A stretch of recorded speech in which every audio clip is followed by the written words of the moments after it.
dalam hidup ini kan seperti yang Bante tadi sampaikan ya, kita nggak tahu apa yang akan terjadi dalam kehidupan kita. Kita nggak bisa juga menyuruh orang lain memperlakukan kita seperti apa gitu kan. Nah, dalam kondisi yang mungkin bahasa saya ketidakpastian ini Bante, nah untuk bisa tetap bijaksana itu bagaimana? Ya, di dunia ini kita tidak bisa mengendalikan ribuan orang sesuai dengan keinginan kita. Kita tidak bisa menutup ribuan mulut orang untuk tidak berbicara buruk tentang kita. Tapi setidaknya kita punya kendali untuk mengendalikan telinga kita untuk mendengar, mengendalikan pikiran kita untuk menanggapinya. Jadi meskipun kita tidak bisa mengendalikan dunia, paling tidak kita bisa mengendalikan diri kita untuk menanggapi itu. Jangan sampai kita terpancing dengan situasi di luar sehingga kita tidak punya pegangan hidup. Nah, makanya dari sini kita harus tahu, meskipun kita tidak bisa mengendalikan orang lain, setidaknya dengan kebijaksanaan itu kita bisa mengendalikan diri kita supaya tidak sampai berbenturan yang membuat permasalahan bagi hidup kita maupun permasalahan bagi kehidupan orang lain. Makanya menjadi bijaksana itu cukup penting gitu. Berarti kayak belajar bijaksana itu termasuk dengan belajar untuk memahami diri gitu ya Bante ya? Ya, memahami diri sendiri, memahami kapasitas, kemampuan diri kita. Termasuk juga sebenarnya kalau kita paham tentang diri kita, kita juga belajar memahami orang lain juga. Karena kan pada dasarnya kita kan juga sama dengan orang lain. Orang lain juga sama dengan kita yang sama-sama ingin hidup damai, bahagia. Sehingga sebisa mungkin kita jangan sampai menciptakan penderitaan atau kesedihan bagi orang lain. Gitu. Oke, so, kalau saya mau tanya nih Bante, misalkan POV-nya kita nih, ada seorang yang bijaksana, anggaplah itu orang yang dewasa, bertemu dengan orang yang misalkan yang bisa dibilang kurang bijaksana dalam hal keinginan. Bagaimana cara kita untuk merespon atau menanggapi orang ini terkait misalkan dalam hal memiliki keinginan yang tidak wajar atau misalkan hal-hal yang membuat dia terasa seperti kurang bisa memahami situasi gitu Bante. Misalkan orang itu kurang bijaksana, tapi gimana cara kita menyikapinya dengan bijaksana gitu Bante. Misalkan dari hal keinginan lah Bante, sederhananya. Saya maunya ini. Ya. Boros lah itunya gitu. Bagaimana menyikapi orang yang tidak bijaksana? Nah, kita harus belajar. Kalau kita merasa kuat, kita bisa menanggapinya dengan cara yang bijak. Tapi kalau kita merasa diri kita tidak kuat untuk berhadapan dengan orang-orang yang tidak bijaksana, yang lebih baik sebenarnya kita menghindar. Maka di sini yang penting kita membekali diri kita. Kalaupun kita berhadapan dengan orang yang tidak bijaksana, belajarlah untuk memahami bahwa orang tersebut kurang bijaksana dalam hal ini, gitu. Sehingga kita juga belajar untuk tidak memaksakan orang lain sesuai dengan keinginan kita. Berarti kita bisa menanggapi dengan diam juga nggak sih Bante, dengan tidak merespon begitu Bante? Ya. Tapi takutnya dia marah lagi nggak direspon Bante. Dalam beberapa aspek tertentu, dalam beberapa tahap tertentu, kita boleh. Karena terkadang diam itu justru menyelamatkan kita. Karena semakin kita mencoba melawan, perlawanan kita itu justru malah menimbulkan banyak permasalahan lagi. Nah, diam itu emas gitu. Maka kadang-kadang dengan diam itu justru kita menciptakan satu hal yang sangat berharga gitu. Maka diam itu dikatakan sebagai emas. Karena sebanyak apapun kata kita keluarkan untuk menjelaskan, bagi orang yang tidak bijaksana juga tidak butuh kata-kata kita, penjelasan kita. Karena mereka hanya ingin keinginan mereka terpenuhi gitu. Padahal sementara itu kita sadar kemampuannya mungkin di luar kemampuan kita gitu. Nanti di sini pentingnya kita juga sadar diri, bisa mengukur seberapa kita mampu dalam menghadapi orang lain gitu Bante ya. Termasuk dengan menghadapi istri ya Pak Sukiman ya. Jangan saling treatment. Betul. Nah, termasuk menghadapi istri. Nah, untuk menghadapi istri juga butuh kebijaksanaan. Nah, kalau istrinya kan secara teori itu satu hari itu seorang wanita mengeluarkan lebih dari 20.000 kata ya kalau nggak salah. Betul.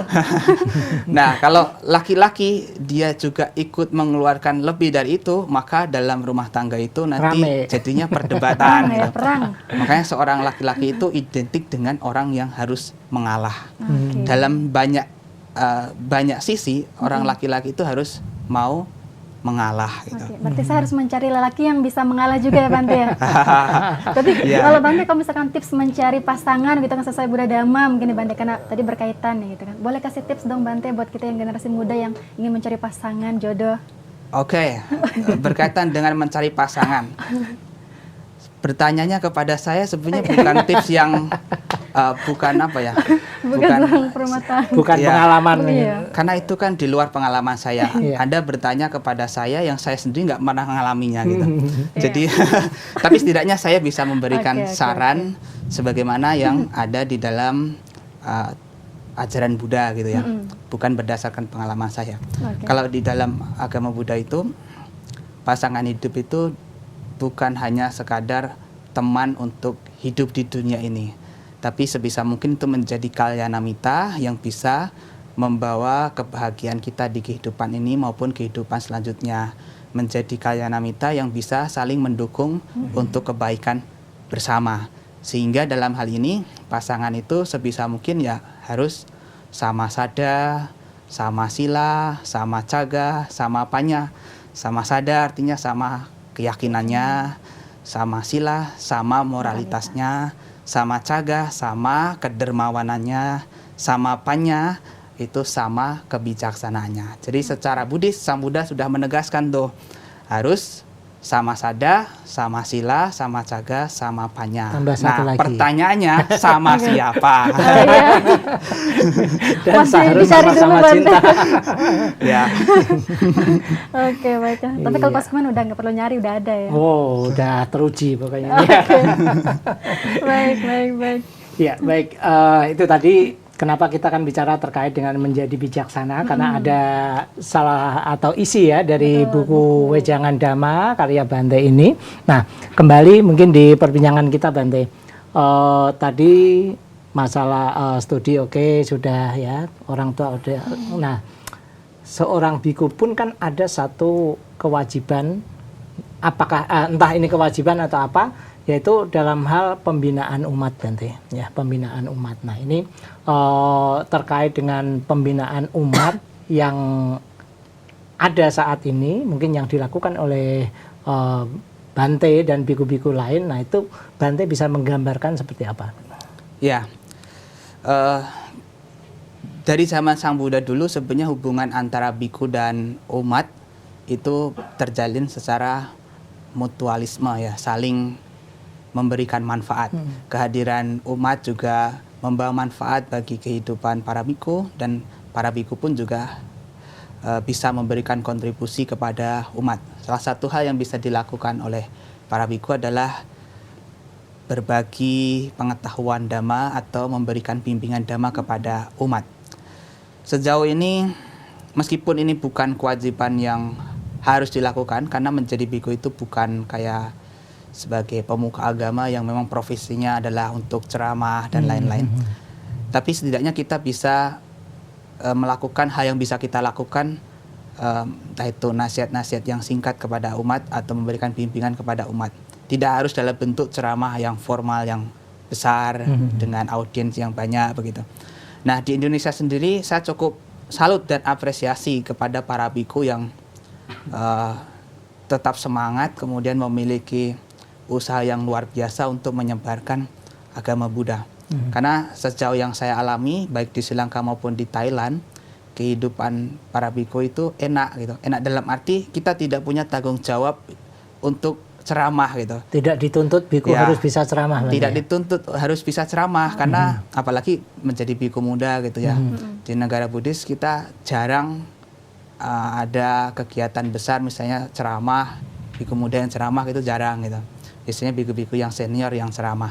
Nah, di Indonesia ini luar biasa, baik bagi para biku yang sudah senior maupun yang masih muda pun, mereka sama-sama memiliki semangat untuk menyebarkan ajaran Buddha lewat pembabaran Dhamma, baik secara langsung maupun media sosial. Dan luar biasanya, luar biasanya di Indonesia itu kawasan atau daerah pembinaannya itu luas gitu. Luas, ya. Misalnya biku yang tinggal di Jakarta, dia tidak hanya memberikan pembinaan kepada umat Buddha di daerah Jakarta, tapi juga mungkin di pulau lain seperti Sumatera, Kalimantan, mungkin bahkan Papua dan lain-lain. Mencar ya. Ya, kalau di Sri Lanka ya, kalau kita tinggal di wihara misalnya di dekat Nalanda sini ya, paling kita hanya menjangkau dekat-dekat sini aja. Sekitar sini aja. Iya. Ya. Kenapa Bante? Apa karena nggak ada transportasi atau Karena para jumlahnya pulang? sudah Karena banyak. para atau? biku sudah banyak di Oh, mana-mana. Jadi kita overload. hanya di daerah sini aja gitu. Oke. Nah, dan luar biasanya lagi ini pengalaman dari saya ini. Jadi ceritanya dulu saya masih sama Nera, pulang dari Sri Lanka, kuliah gitu ya. Orang dari Indonesia memandang saya itu cukup banyak pengetahuan karena kuliahnya Di di luar kampus negeri. bagus gitu Iya, ya, kampus bagus, kemudian luar negeri lagi gitu. Nah, begitu saya pulang itu saya diharapkan untuk bisa memberikan ceramah. Ya mungkin harapan mereka adalah harapan yang tinggi gitu. Pernah suatu ketika saya ngisi di radio begitu. Nah, itu saya alami sendiri. Saya sudah menyiapkan naskah gitu. Kemudian dalam prosesnya pembabaran itu kaku karena memang saya tidak terbiasa ceramah gitu. Nah, dari situ saya salut dengan para biku yang ada di Indonesia dengan pengetahuan yang mungkin terbatas, tapi beliau itu bisa menguraikan dhamma itu dalam waktu yang lama gitu. Bahkan hanya mengutip satu dhamma pada aja, itu bisa 1 jam gitu. Saya itu bingung ini, saya udah membawa berapa suta ini, tapi 15 menit udah selesai gitu. Nah, dari situ, wah, berarti luar biasa nih para Bante di Indonesia ini. Cuma ngutip dhamma pada aja bisa mengembangkan, bisa sampai 1 jam gitu. Bahkan ceramahnya itu lucu, kemudian bisa kontekstual dengan kehidupan saat ini gitu. Nah, saya sendiri merasa pada waktu itu juga, waduh, apa yang saya pelajari kayak seakan nggak bermanfaat, dalam arti di sini tidak bermanfaat untuk ceramah gitu ya. Jangan insecure Bante. Ya, ya. Tapi benar sih.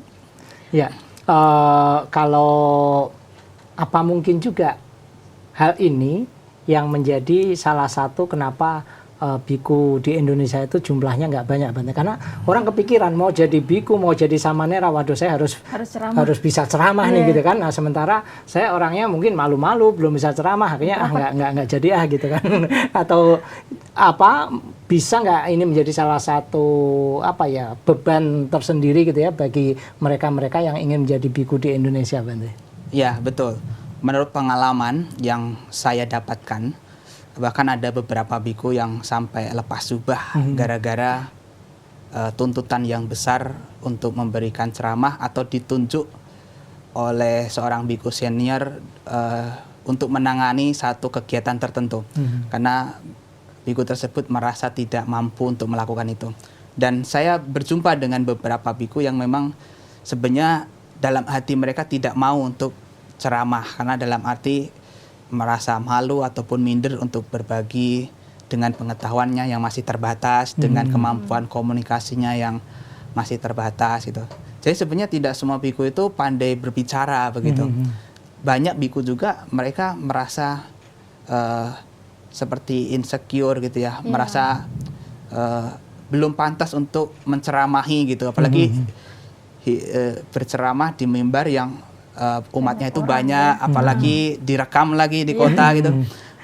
Jadi biku baru belum berapa lama tinggal di kota, disuruh ceramah ke sana kemari, direkam. Jejak digital ada gitu. Ya, dan itu ada gitu.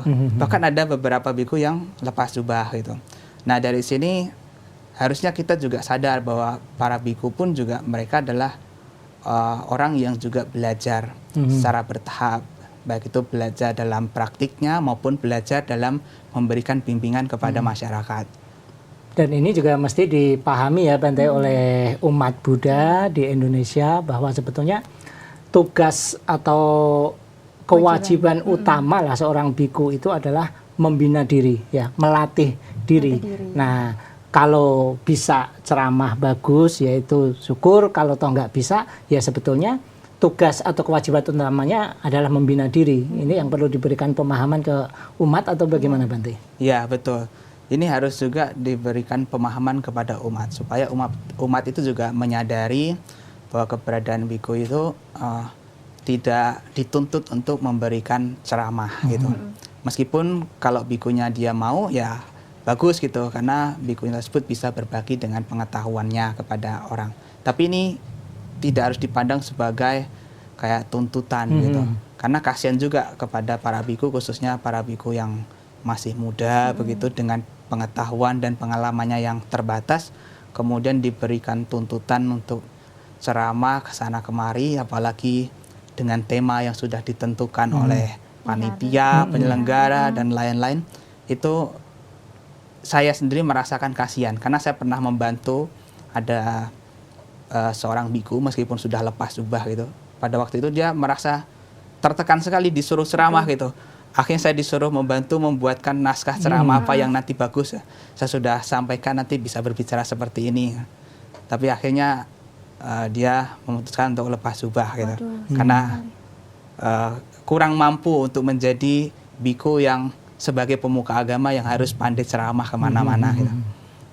Itu sayang banget sih. Karena kan itu juga bisa menjadi apa namanya sesuatu yang bisa dipertimbangkan bagi generasi muda kan Bante ya, yang awalnya ingin jadi terjun ke dunia kebikuan gitu kan, tapi mendengar hal seperti ini kan takutnya jadi nggak ada niat untuk jadi kesana lagi gitu kan Bante. Jadi penghambatnya kalau misalkan hal itu sampai terus-terusan terjadi gitu ya. Ya betul. Di sisi lain kita juga harus memberikan pemahaman kepada umat, juga pemahaman kepada para biku senior juga, supaya tidak menuntut biku-biku baru itu untuk melakukan hal yang sama.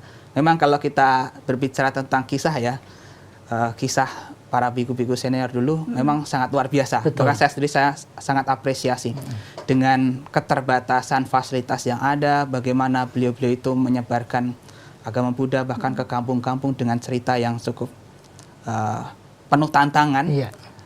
Tapi itu tidak bisa dijadikan sebagai patokan bahwa semua biku baru sekarang juga harus mengalami kisah yang sama gitu. Beda zaman. Ya seperti itu. Kemampuan seorang biku dalam hal berceramah, kemudian bisa, apalagi kalau ceramahnya bisa sampai diterima oleh umat dan lain sebagainya. Nah ini salah satu yang saat ini membentuk kayak semacam ada, oh ini ngefans sama biku A, ngefans sama biku B, ngefans sama biku C. Wah kalau lagi ada sesi Bante ini rame, kalau enggak. Nah ini kalau menurut Bante gimana Bante fenomena seperti ini? Ya sebenarnya fenomena itu adalah fenomena yang wajar, karena namanya favoritisme itu selalu ada gitu di kalangan masyarakat umum. Ada yang mengidolakan sosok tertentu, tidak hanya biku, tapi juga bisa jadi tokoh-tokoh yang lain. Itu selalu ada. Dan itu sebenarnya tidak salah kalau seseorang itu memiliki semacam idol yang dia memang sangat hargai dan ingin mendengarkan nasihat darinya. Itu adalah hal yang wajar. Hanya saja kita perlu juga menegaskan gitu, bahwa jangan sampai favoritisme ini menjadi kefanatikan yang membuat dia itu tidak mau menerima dari orang yang berbeda. Karena dhamma itu disampaikan berdasarkan kebenaran gitu. Jadi kalau bisa kita mendengarkan dhamma itu bukan berdasarkan siapa yang menyampaikan, tapi apakah dhamma itu sesuai dengan kebenaran begitu. Bahkan secara sutta sebenarnya di dalam kitab suci itu juga sudah dijelaskan bahwa menjadi pendengar dhamma yang baik itu kita tidak boleh memandang siapa yang membabarkannya, apakah dia biku senior ataukah biku junior. Kita tidak boleh juga memandang rendah topik yang disampaikan. Jangan karena topik yang disampaikan itu sederhana, kemudian kita memandang rendah dari pembabaran dhamma itu. Itu sebagai sikap yang tidak baik. Jadi kita harus menghargai siapapun yang ceramah, apakah itu senior ataukah junior ataukah romo pandita, tetap menghargai. Dan kita juga menghargai setiap topik yang dia sampaikan. Jangan sampai memandang rendah topik itu. Oke Pak, saya mau bertanya kembali. Saya mau kembali ke Thailand Bante. Nah kalau di Thailand kan Bante, apakah ada nggak aliran seperti kita yang di Indonesia? Kalau di Indonesia kan ada yang aliran-aliran Buddhis tuh Pak, yang Mahayana dan yang lain-lainnya. Kalau di Thailand ada nggak sih Bante aliran-aliran Buddhisme seperti itu? Ya, di Thailand, Thailand itu negara Buddhis berbasis Theravada, yang dalam arti di sini aliran umumnya adalah Theravada. Meskipun Theravada sendiri itu di dalamnya ada organisasi atau majelis yang berbeda-beda. Ada Mahanikaya, ada Dhammayutika gitu. Secara umum dibagi menjadi 2 di sana. Tapi juga ada aliran lain seperti Mahayana juga ada di Thailand. Jadi setiap negara itu selalu ada aliran atau sekte keagamaan. Tapi ya perlu kita garis bawahi di sini aliran ini semacam organisasi ya. Jadi seperti misalnya Sangga ini itu adalah nama organisasi gitu. Dan sebenarnya umat tidak terlibat di sana gitu. Umat tidak ada saya umat organisasi ini gitu. Umat Buddha ya mereka sepantasnya menunjukkan bakti, menunjukkan hormat kepada semua sangga gitu. Apakah dia di aliran ini atau aliran yang lain begitu. Sama ini lagi Bante.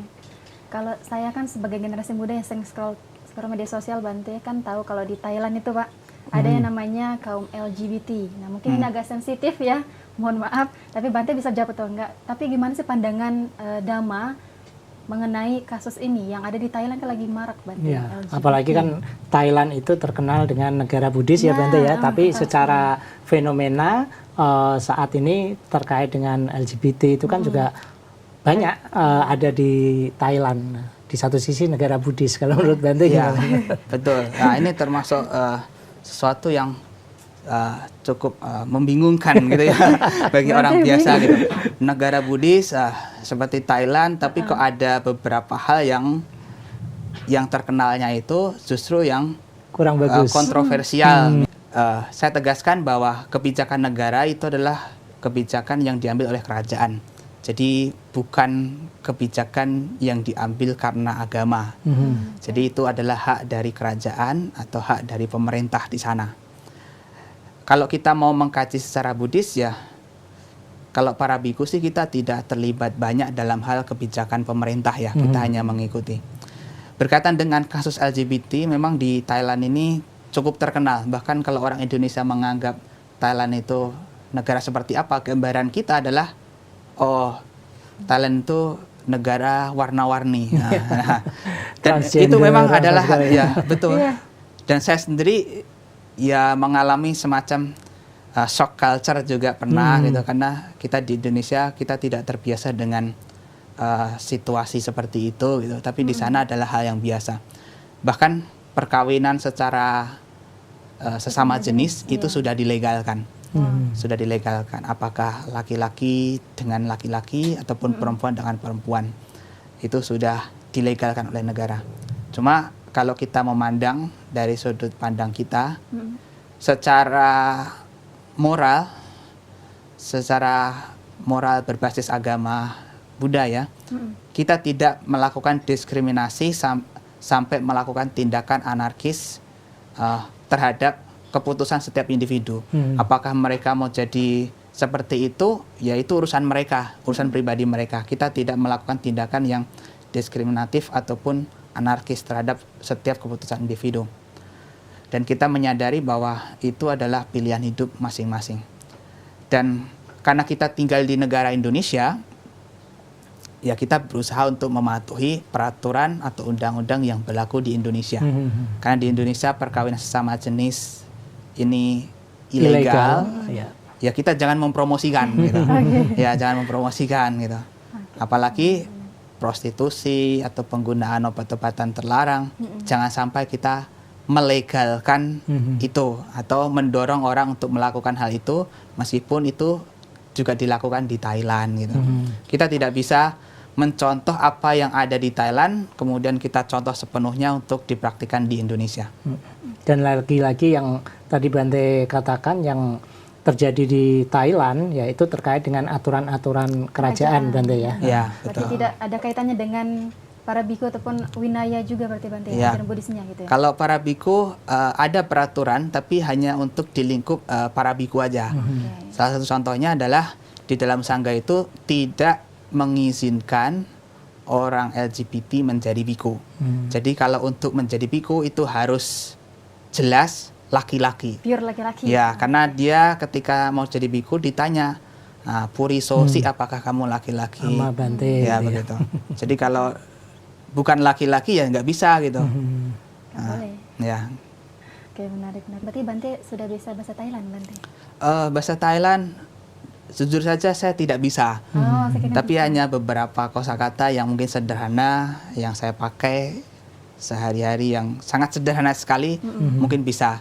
Tapi hanya sedikit sekali karena memang saya belajar di sana itu dengan menggunakan bahasa Inggris. Kirain belajar bahasa Thailand juga Bante kan? Jadi Buat nggak memperkenalkan diri di sini kan pakai bahasa Thailand. jadi nggak bisa belajar bahasa Thailand. Kalau yang sederhana biasanya kan orang bertanya apa itu sawadikap, sawadika iya, itu. gitu ya. Kalau yang laki-laki itu bisa kita menggunakan sawadikap gitu ya. Sawadikap. Nah, kalau yang perempuan itu sawadika gitu. Sawadika. Ya, Menarik, menarik, menarik. seperti itu. Ya, saya kembali lagi Bante terkait dengan pembinaan umat gitu ya. Kalau yang tadi Bante sampaikan itu kan terkait dengan bagaimana seorang biku itu juga kalau apa ya keunggulan ya atau ya kehebatan biku-biku Indonesia yang memang karena tuntutan masyarakat ya. Masyarakat. Umat akan berpikir kalau sudah jadi biku nggak bisa ceramah rasanya mikirnya gimana gitu ya. Beda gitu ya. Nah, tapi di era saat ini Bante, ini kan dengan era digital dan lain sebagainya terkait dengan apa yang dilakukan oleh biku saat ini ada ya yang kemudian melalui media sosial, entah TikTok, entah itu Facebook, entah itu Instagram dan lain sebagainya.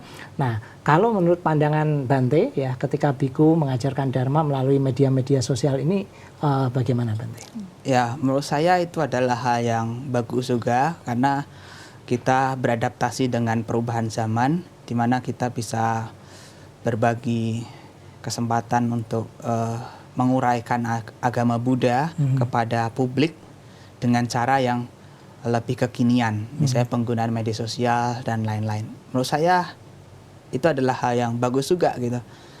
Menyesuaikan dengan zaman ya. Ya, menyesuaikan perkembangan zaman. Karena jujur saja sebenarnya yang ingin tahu tentang agama Buddha itu bukan umat Buddha sendiri. Iya. Banyak di luar sana yang ingin tahu gitu, seperti apa sih agama Buddha itu, seperti apa sih filosofisnya Buddhis itu. Nah, dengan adanya media sosial ini membantu kita dalam berbagi pengetahuan tentang agama Buddha, juga membantu untuk memfasilitasi mereka untuk mengenal agama Buddha lebih dekat begitu. Berarti Bante boleh live TikTok Bante? Saya jujur saja belum pernah live TikTok, tapi saya punya akun TikTok. Berarti sebentar lagi boleh live Bante. Nah, jadi kalau pada yang mau ikut tuh TikTok saya ada namanya Meda Cito, nanti bisa diklik di TikTok. Siap, Meda Cito. Itu followersnya sudah berapa itu? Banyak juga itu. Justru di situ saya merasa apa yang saya unggah di situ memberikan banyak manfaat bagi banyak orang. Tidak hanya kalangan Buddhis, karena kalau dilihat dari segi komentarnya itu mereka menyatakan mereka bukan Buddhis tapi sungguh senang ikut sungguh senang dengan nasihat yang diberikan dari ceramah-ceramah Buddhis. Sebenarnya itu adalah kutipan-kutipan ceramah begitu.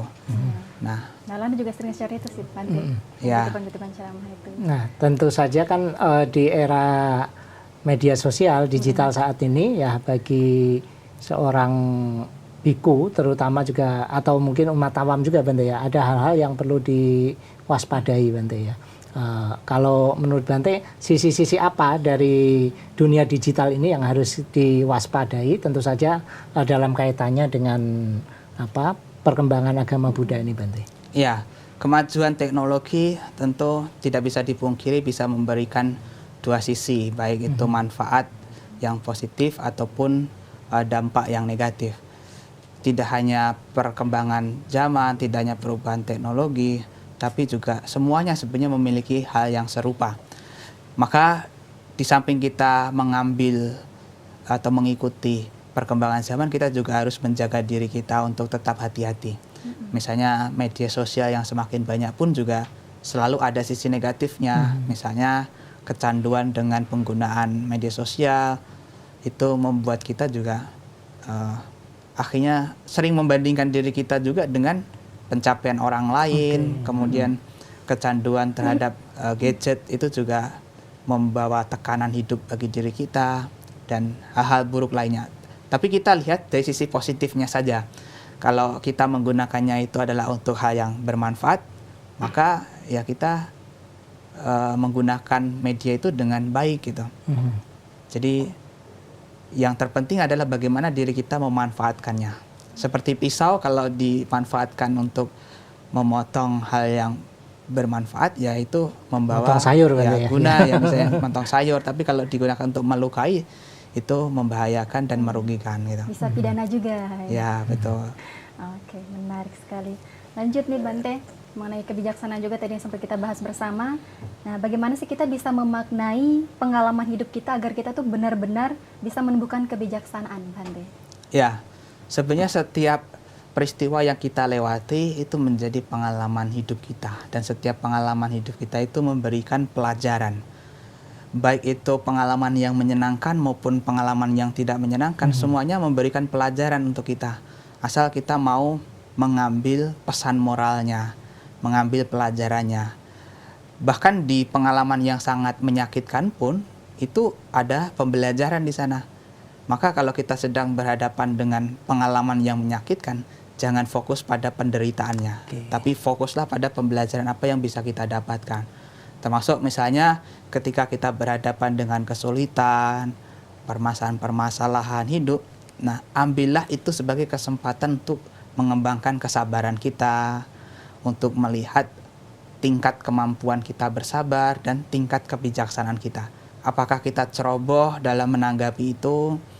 Apakah kita tetap kokoh pada prinsip moral yang baik? Ataukah justru kita malah menjadi orang yang buruk gara-gara situasinya sedang buruk gitu. Kita bisa mengukur diri kita.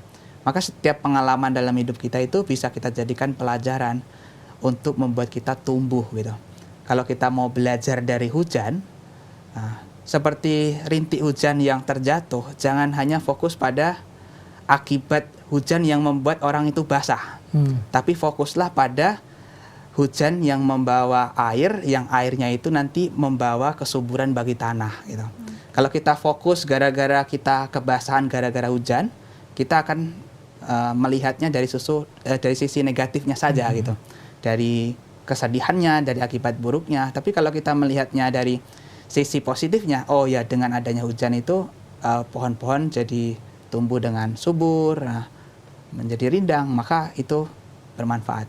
Maka dalam pengalaman hidup kita berusahalah untuk menjadikan setiap pengalaman kita itu sebagai pembelajaran untuk tumbuh, termasuk untuk menumbuhkan kebijaksanaan kita. Menarik sekali. Setiap kesempatan, setiap pengalaman adalah peluang untuk kita menjadi lebih bijaksana, Bante. Peluang untuk bertumbuh. Ya, Iya. betul. Peluang untuk menjadi bijaksana, peluang untuk bertumbuh.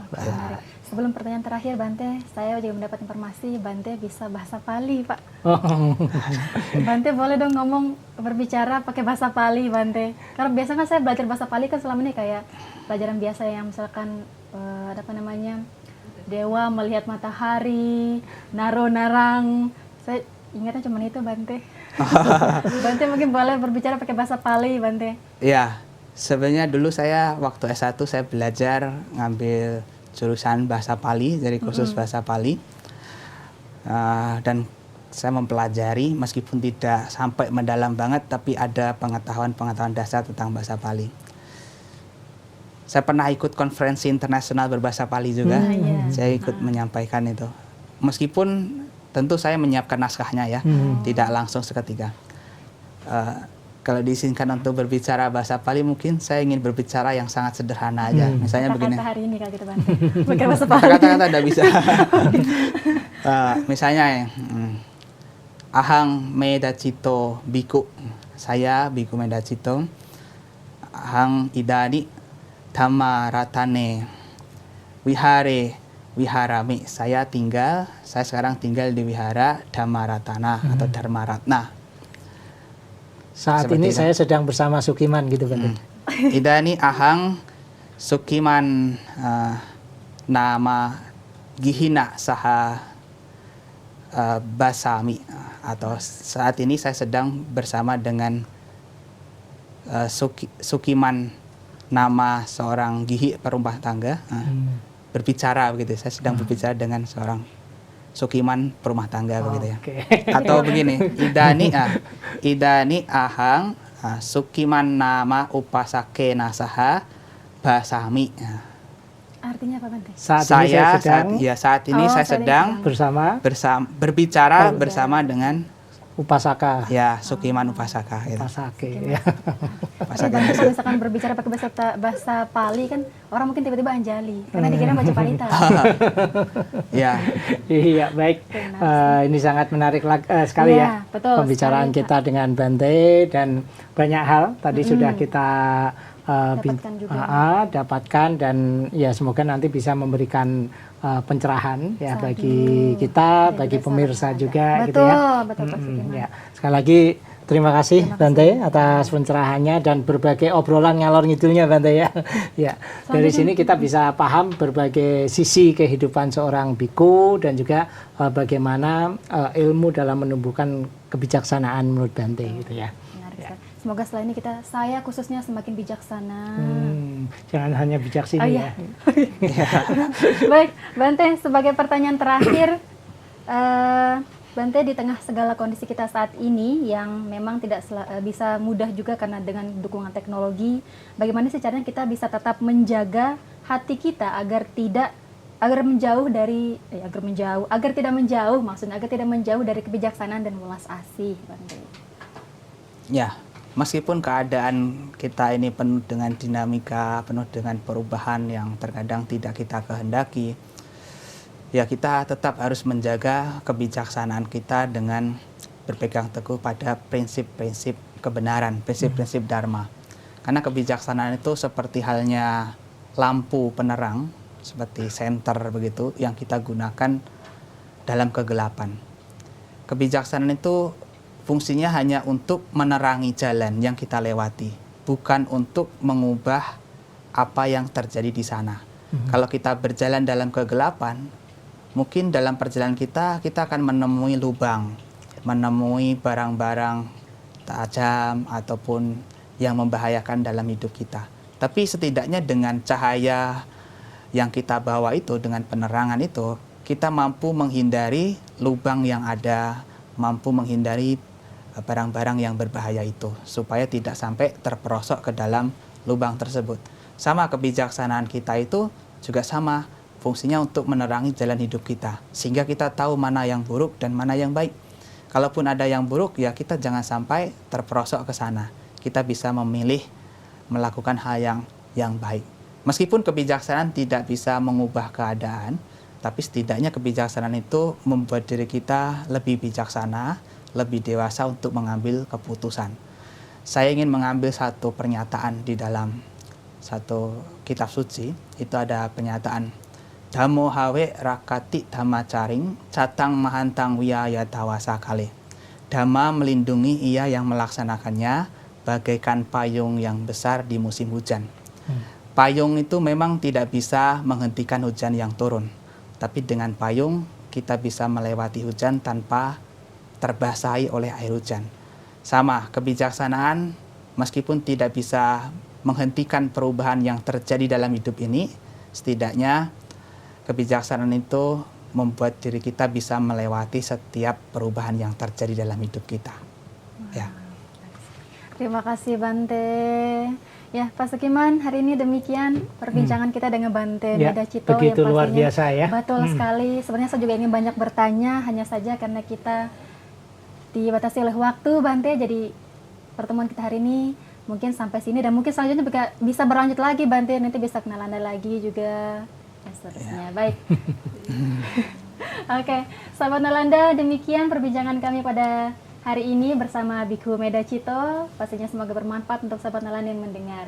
Dan sampai berjumpa kembali dalam Nalanda Podcast selanjutnya. Bye-bye.